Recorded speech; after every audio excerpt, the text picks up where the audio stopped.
जय भवानी. तुळजापूरच्या आई भवानीला वंदन.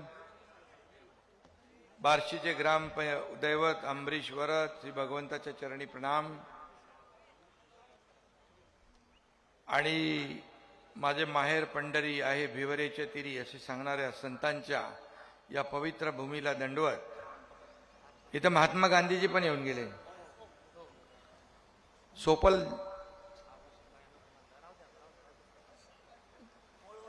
मूळ वैरागचे आणि सोपल साहेब 6 वेळा निवडून आले. 7 वेळा निवडून आले. आता या विधानसभेच्या वेळेत थोडं गाडी चुकली नाही तर मंत्रिमंडळात असते ते. बघायचं आहे ना तुम्हाला.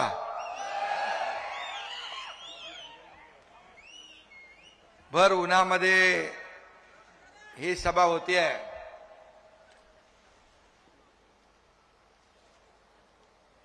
खरं म्हणजे सोपल साहेबांचं गेल्या अनेक वर्षाचं या विधानसभेतलं काम आपण पाहिलेलं आहे. मी जवळून त्यांना अनुभवले. 2 वेळा ते विधानसभेत नव्हते पण विधानसभेला देखील चुकल्यासारखं वाटायचं.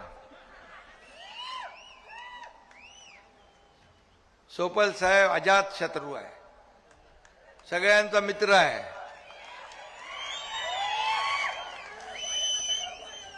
आमदार कसा असावा तर दिलीप सोपल यांचं नाव घ्यावं लागेल. ते मंत्री पण होते. कुठल्या साली नाही, कुठल्या 95 युती सरकारमध्ये बाळासाहेबांच्या आशीर्वादाने मनोहर जोशी आणि राणेसाहेब आणि 13लाही होते. तसा अनुभवी माणूस आहे आणि कलाकार पण आहे.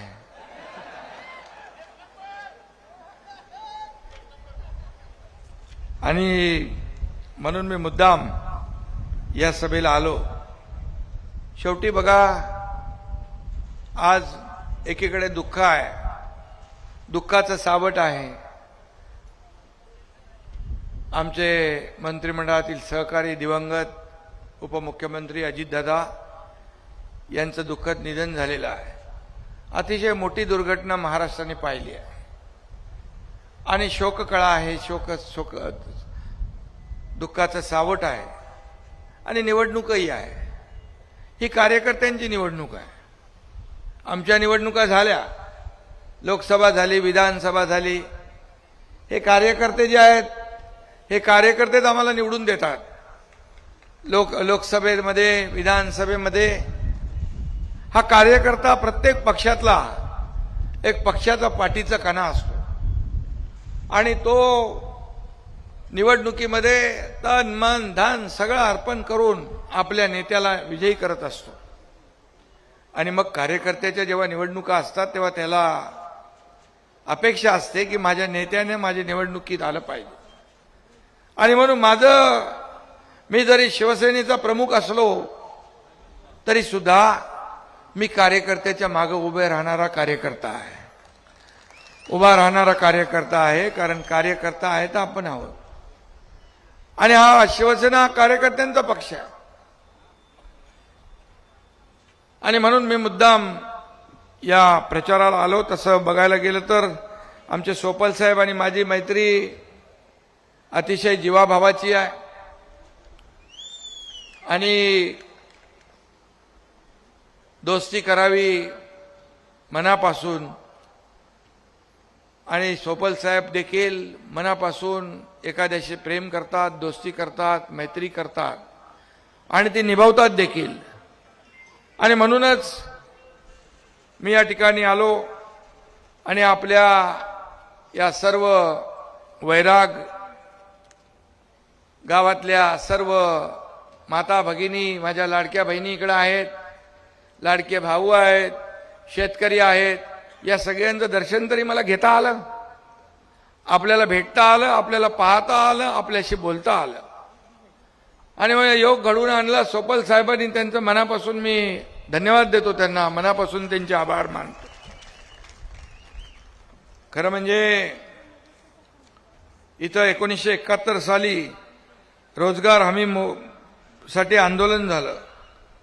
माजी आमदार चंद्रकांत नाना निंबाळकर यांनी हे आंदोलन पुकारलं होतं आणि मग इथूनच सुरुवात झाली आणि रोजगार हमीचा कायदा झाला, केंद्राने तो स्वीकारला. अशी ऐतिहासिक भूमी ही वैराग आहे आणि म्हणून तालुका व्हावा म्हणून देखील आंदोलन इथून झालं. मनोहर जोशी साहेबांच्या काळामध्ये जाहीर झालं होतं आणि मी आपल्याला नक्की सांगतो की एकनाथ शिंदे इथं आलेला आहे आणि जनतेची भावना, सर्वसामान्य लोकांची भावना, तीच आमची भावना, सरकारची भावना. नक्की सोपल साहेब या जनतेच्या भावनेची कदर केली जाईल आणि आपल्याला जे हवं आहे ते दिलं जाईल. कारण मी मुख्यमंत्री असताना अनेक निर्णय आम्ही घेतले. म्हणजे 2.5 वर्षाच्या काळामध्ये मुख्यमंत्री माझी लाडकी बहीण योजना आम्ही केली, लेक लाडकी लखपती योजना केली, एसटी मध्ये 50% सवलत देण्याचा निर्णय आम्ही घेतला, मुलींचं उच्च शिक्षण मोफत करण्याचा निर्णय आम्ही घेतला. मला ती घटना आठवते. मी मुख्यमंत्री असताना 12:30 वाजता रात्री टीव्हीवर एक बातमी आली, झळकली. एका मुलीने आत्महत्या केली शिक्षणासाठी. ती इंजिनिअरिंगचं शिक्षण घेत होती. 50% फी पालकांनी भरायची होती, 50% फी सरकार भरत होतं. पण 50% फी देखील पालक भरू शकत नाहीत, वडील आत्महत्या करतील अशा भीतीने मुलीने आत्महत्या केली. अतिशय मनाला चटका लावणारी घटना झाली आणि मी संवेदनशील आहे, सरकार संवेदनशील आहे. पहिले एका आठवड्यामध्ये कॅबिनेटला प्रस्ताव मागवला आणि 50% फी होती ती 100% फी मध्ये सवलत देण्याचा निर्णय सरकारने घेतला. म्हणालो आपल्या सरकारमध्ये एक मुलगी जर शिक्षणासाठी आत्महत्या करत असेल तर आपल्या सरकारचा उपयोग काय. आणि मग अशा अनेक योजना आम्ही केल्या. शेतकरी सन्मान योजना 6,000 रुपये दर वर्षाला त्यांच्या खात्यात टाकू लागलो. पीक विमा योजना केली. अनेक नियम अतिवृष्टीचे आम्ही बदलले, एनडीआरएफचे निर्णय बदलले. सततच्या पावसामुळे होणारं नुकसान सोपल साहेब नव्हतं देत, आपण द्यायला लागलो. एनडीआरएफच्या दुप्पट आपण दिलं, 2 हेक्टर तर 3 हेक्टर आपण केलं.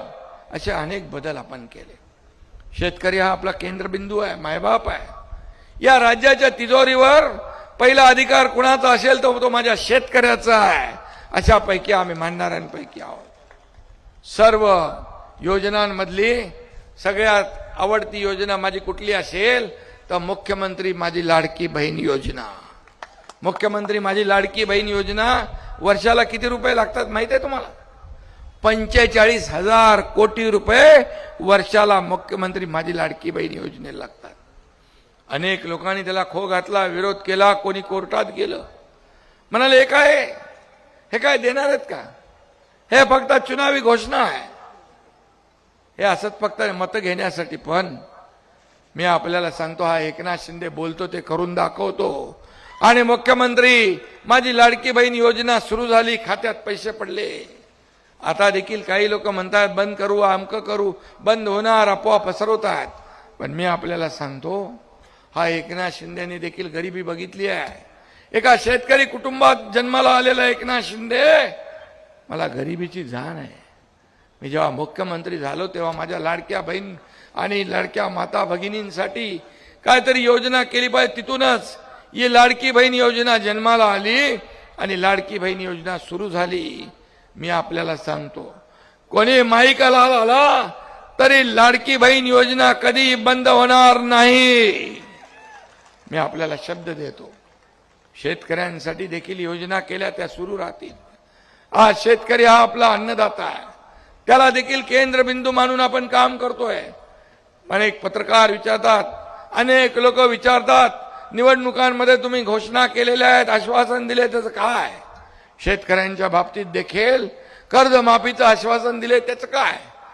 मी त्यांना सांगतो, आमची एक बैठक मुख्यमंत्र्यांच्या बरोबर झाली, दादा भुसेकडे आहेत, एक कमिटी गठीत केली, लवकर अहवाल येईल.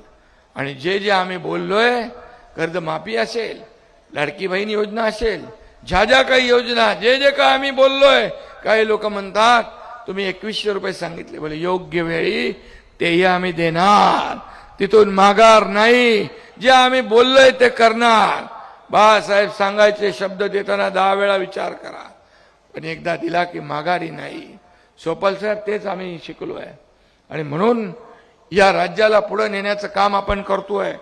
आज सोपल साहेब तुम्ही आज इतके वर्ष काम केलेलं आहे, इतके वर्ष समाज सेवा करताय, तुम्ही देखील खट्टे टोपे बघितले, चढ उतार पाहिलेला आहे, या ठिकाणी संघर्ष पाहिला आहे आणि म्हणून आज या ठिकाणी जे काही आपण जिल्हा परिषद आणि पंचायत समिती मध्ये जे आपले उमेदवार उभे केलेले आहेत, या ठिकाणी काही मागण्या देखील आहेत.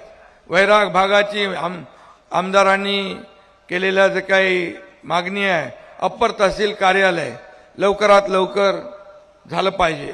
तालुका मी बोललो आता जवळगाव मध्यम प्रकल्पात मराठवाड्याला जाणाऱ्या पाण्याच्या वाट्याचं पाणी उपलब्ध करून सिंचनाचं पूर्ण सिंचन आपल्याला पूर्ण करायचं आहे. खरं म्हणजे हा मराठवाडा दुष्काळग्रस्त भाग आहे. हा मराठवाड्याचा दुष्काळवाडा हा शब्द आपल्याला पुसून टाकायचा आहे आणि दुष्काळ मुक्त मराठवाडा आपल्याला करायचा आहे आणि म्हणून त्याचा भाग म्हणून हे देखील आपल्याला करता येईल. या ठिकाणी बार्शी उपसा सिंचन योजनेला निधीची उपलब्धता केली पाहिजे. मी देखील सरकारमध्ये आहे, काळजी करू नका. उपमुख्यमंत्री आहे मी मुख्यमंत्री राहिलेलो आहे आणि त्यामुळे चिंता करू नका, निधीसाठी काळजी करू नका. या बार्शी तालुक्यामध्ये जेवढी आपल्याला कामं करता येतील, जी आवश्यक आहेत ती कामं केली जातील, हा शब्द मी आपल्याला देतो. विकासाला निधी कमी पडणार नाही, हा शब्द मी देतो. काही लोक म्हणतात निधी कुठून आणणार,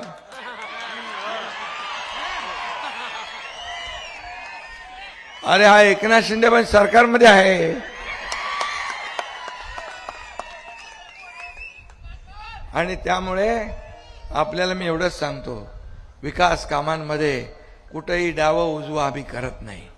माझ्याकडे मी मुख्यमंत्री असताना अनेक पत्र यायची, शेकडो हजारो लाखो पत्र आली, सगळ्यांवर मी सह्या केल्या. अजितदादा आज आपल्यात नाहीत, पण एकदा बसताना बोलले, दादा भुसे माहिती आपल्याला, की आतापर्यंतच्या इतिहासामध्ये महाराष्ट्राच्या सगळ्यात जास्त सह्या करणारा मुख्यमंत्री कोण, तर त्याचं नाव एकनाथ शिंदे.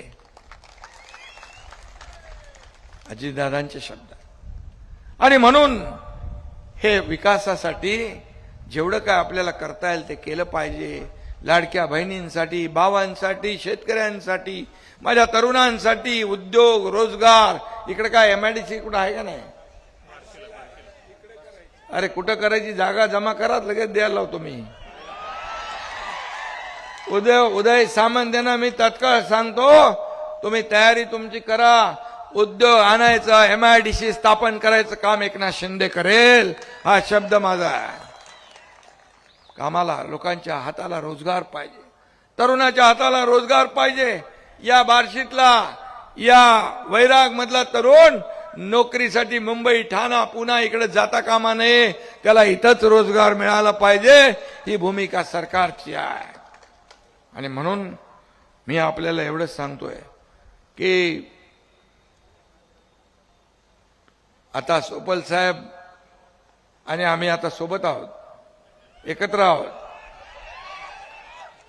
आणि वैराग नगरपंचायत दत्तक घ्यायचे. नगरपंचायत तर लगेच घेतो, कारण नगरपंचायत जी आहे या ठिकाणी ती नगरविकासकडे येते, बरोबर ना. आता नगरविकासासाठी तुम्हाला काय काय किती पैसे पाहिजे सांगा. मी आता तिकडे आचारसंहिता नाही आहे, तिकडे आचारसंहिता नाही. तुम्हाला सांगा, महत्वाची क्रमांकाप्रमाणे नावं सांगा, कामं सांगा आणि ती कामं या ठिकाणी एकनाथ शिंदे केल्याशिवाय राहणार नाही, हा शब्द मी आपल्याला देतो. तुम्ही काय काढले? नगराध्यक्षांनी दिलंय. हायमास, रस्ते, गटारी 20 कोटी, वैकुंठ स्मशानभूमी 5 कोटी, CCTV 2 कोटी, नगरपंचायत नवीन इमारत बांधकाम 7 कोटी. काय इमारत नाही आहे? मग बसता कुठं? अरे कारभार कुठं करता?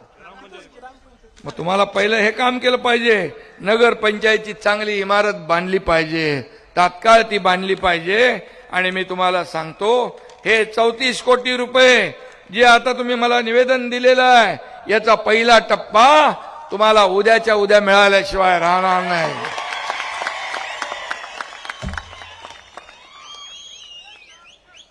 No reason on the spot decision. अरे करतो बघतो पाहतो वाला धंदा नाही आपल्याकडे.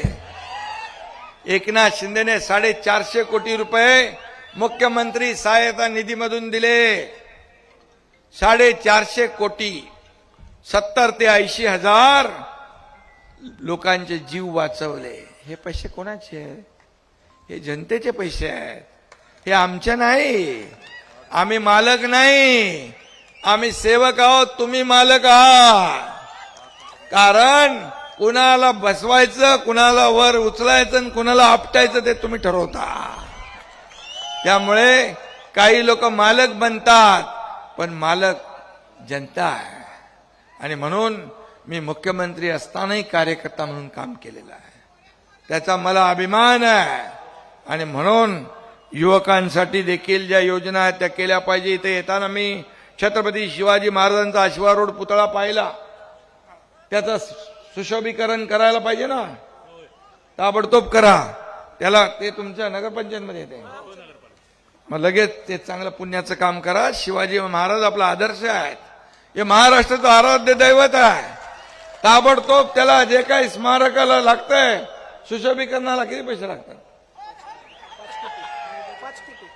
तुम्हाला ताबडतोब सुशोभीकरणासाठी स्मारकाच्या ताबडतोब जे लागणार आहेत 5 कोटी लागतील, जेवढे काय लागतील ते ताबडतोब दिले जातील. आणि त्याची ऑर्डर पण आता मी तुम्हाला सांगतो, तिकडे आचारसंहिता नाही आहे. मी मुंबईत पोहोचायच्या अगोदर तुमच्या व्हॉट्सअपवर त्याचा ऑर्डर येईल.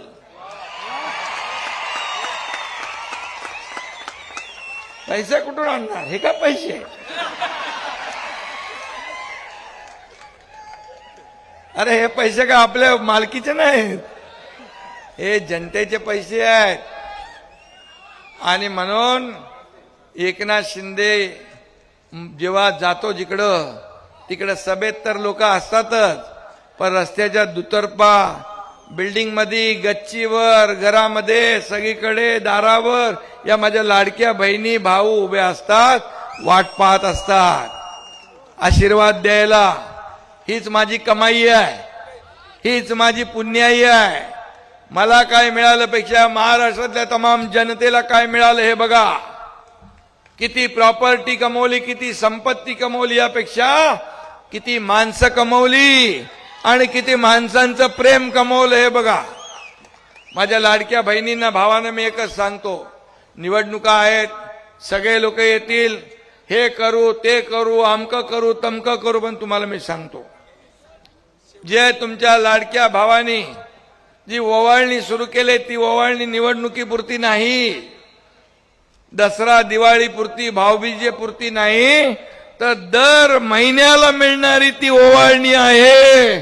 ती कधीही बंद होणार नाही, परत एकदा मी सांगतो. आणि म्हणून मी आपल्याला जाता जाता एवढंच सांगेन की दिलीप सोपल साहेब, आता हे सगळं करतोय आपण, विकासाला जे काय पैसे लागतील ते आपण देऊ. मी माझ्या विभागाचे जे आहेत पैसे ते ताबडतोब तुम्हाला देतो. त्याचबरोबर या ठिकाणी ग्रामीण भाग आहे, आपल्या मनरेगाच्या माध्यमातून पानंद रस्ते असतील, सिमेंटचे रस्ते असतील, पाणी पुरवठा योजना आहे, गुरांचा गोठा आहे, विहिरी आहेत, या सगळ्याला पैसे तात्काळ आपला भरत शेठ गोगावलेचं खातं आपल्याकडे आहे, ताबडतोब तुम्हाला पैसे मिळतील. चिंता करायची नाही. खातं कुणाचंही असलं तरी सुद्धा सरकारमध्ये उपमुख्यमंत्री मी आहे, त्यामुळे नो टेन्शन. टेन्शन देणे का लेणे का नाही. आणि म्हणून मी आपल्याला एवढंच सांगतो, काम करा, लोकांचा विकास करूया, लोकांना मूलभूत सोयी सुविधा देऊया आणि या भागामध्ये सगळ्यांना जे दिलीप सोपल एवढे वर्ष इथं काम करतायत या जिल्हा परिषद पंचायत समितीमध्ये त्यांच्या पाठीशी उभे राहा. यावेळेस किती 7 वेळा निवडून आले, आता 8व्यांदा निवडून येतील. 8व्यांदा निवडून येतील, 100% येणार. आणि मागच्या वेळेस काय झालेली चूक ती दुरुस्त करू आपण, बरोबर आहे ना? पक्की दुरुस्त करू आणि दिलीप सोपल साहेबांचा देखील मान सन्मान आदर सन्मान राखला जाईल. आणि म्हणून मी आपल्या सगळ्यांना खूप मनापासून या ठिकाणी शुभेच्छा देतो सगळ्यांना. संत्र्याचा कारखाना, ओके. संतनाथ साखर कारखाना आपला काय अडचण आहे? तुम्ही या ना, आलं केलं काय चालू? अरे बाबा, मी जे बोलतोय, पत्रकार सगळे मित्र इकडे उभे आहेत, मी जे बोललोय ते एक एक शब्द टिपून ठेवा. जे बोललोय ते करणार, करणार म्हणजे करणार. मी कधी खोटं आश्वासन देत नाही. मैं एक तो कमिटमेंट करता नहीं और एक बार मैंने कमिटमेंट कर दी तो फिर मैं खुद की भी नहीं सुनता. हा माझा स्वभाव आहे. अरे बाबा, या छोट्या कार्यकर्त्याकडे 50 लोक कसे काय आले?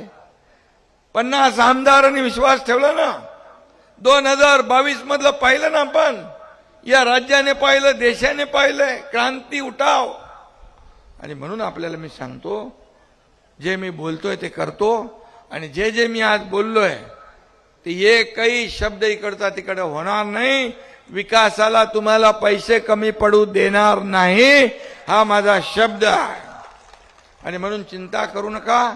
पैसे कुठून येतील, काय येतील, आपोआप येतील. विकासाचे पैसे आहेत, लोकांचे पैसे आहेत, जनतेचे जे पैसे आहेत ते जनतेच्या कामासाठीच वापरावे लागतात आणि ते वापरले जातील, त्याचं नियोजन केलं जाईल, हा शब्द मी आपल्याला देतो. आणि पुन्हा एकदा आपल्याला सगळ्यांना विनंती करतो, दिलीप सोपल साहेबांच्या या सर्व कुठल्या आघाडी आपली, ते सगळे उमेदवार निवडून आणणार तुम्ही? पक्का हात वर करून सांगा. तुम्हाला जे बोललोय मी ते सगळंच्या सगळं देणार, हा देखील मी तुम्हाला शब्द देतो. धन्यवाद. जय हिंद, जय महाराष्ट्र.